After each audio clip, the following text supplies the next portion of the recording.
15 years after murdering most of his family, Michael Myers escapes from the asylum to return to his hometown and complete his murder spree.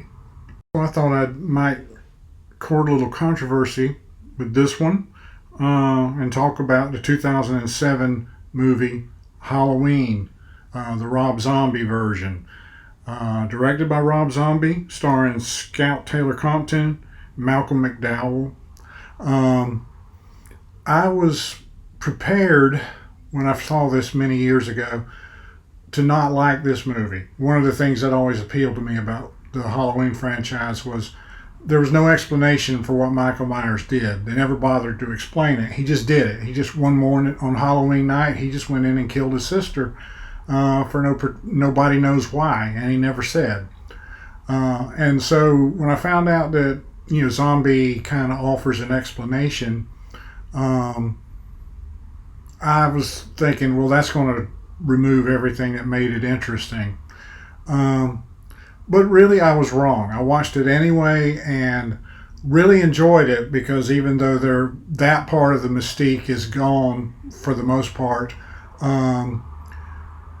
there's a lot more to it. He gives it some stuff that the first series lacked, I think, in my opinion. The main thing is the characters.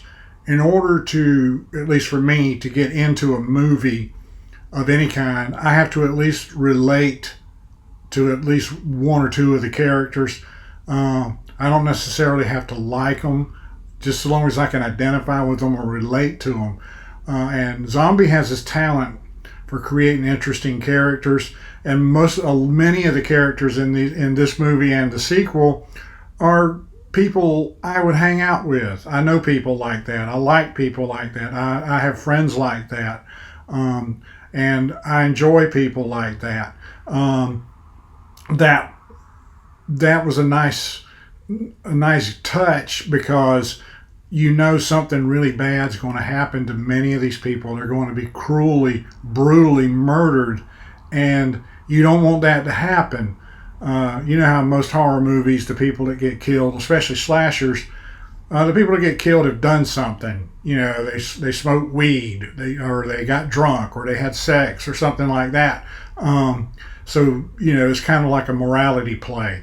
The slasher becomes the voice of the public morals, reaching out and punishing people who violated the morality. But in this case, it's not like that. These people, well, they do, they drink, they have sex, they smoke weed, they do stuff like that. They're not bad people. Many of them are not. They don't have anything like that coming.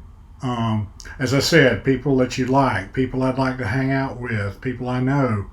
And then also he sort of upped the ante as far as the violence is concerned. A lot of violence in the original franchise, but Zombie uses some camera tricks and stuff to make it even more violent here and more gruesome. There's one or two murders that are just, hard to watch.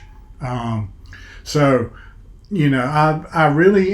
was surprised, but I really enjoyed these movies, and I recommend them.